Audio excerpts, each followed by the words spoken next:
મહેન્દ્રસિંહ ધોની મારા હોમ ટાઉનમાં. હા ભાઈ, good morning everyone, this is favourite Amul Prajapati here.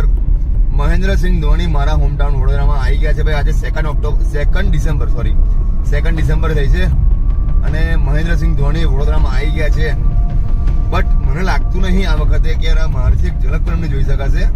Try કરીશું આપણે કે એક ઝલક મહેન્દ્રસિંહ ધોની જોવાય, બટ એવો કોઈ ટ્રાય નહીં કરીએ કે જેથી આપણને પ્રોબ્લેમ થાય. જે હાઈ લેવલની સિક્યુરિટી છે ને ભાઈ મહેન્દ્રસિંહ ધોની માટે, એ ધોની માટે નહીં આપણા માટે રાખી છે. કેમ કે સેલિબ્રિટી તો ઓલવેઝ સેફ જ હોય. જે આજુબાજુ પબ્લિક હોય ને એમને જ પ્રોબ્લેમ થાય. એનું જીવતું જાગતું ઉદાહરણ આપણે જોઈએ ને, બેસ્ટ એક્ઝામ્પલ જોવા જઈએ તો RCB બેંગ્લોરમાં જે પ્રોબ્લેમ થયો હતો ભાઈ, એ પ્રોબ્લેમ થયેલો પ્લેયરને કોઈ નહીં થયો, જે સેલિબ્રિટી છે એમને પ્રોબ્લેમ નહીં થયો. આજુબાજુ ફેન ફોલોઈંગ છે ભાઈ, 11-12 માણસ જે મરી ગયા એ લોકોને પ્રોબ્લેમ થયો છે. એટલે આપણે ખાસ ધ્યાન રાખવાનું છે કે એ રીતનું કોઈ ના થાય. અને એ જ માટે સિક્યુરિટી હાઈ સિક્યુરિટી રાખી છે આપણા માટે, મહેન્દ્રસિંહ ધોની માટે નહીં. એ ભાઈ તો પરફેક્ટ સેફ જ રહેશે. અને આપણે હાર્ડ ફેન MS ધોનીના ખરા, પણ કેવા આવા નહીં કે જેથી પ્રોબ્લેમ આપણને આજુબાજુવાળાને ફેન ફોલોઈંગ પ્રોબ્લેમ થાય. બરાબર છે.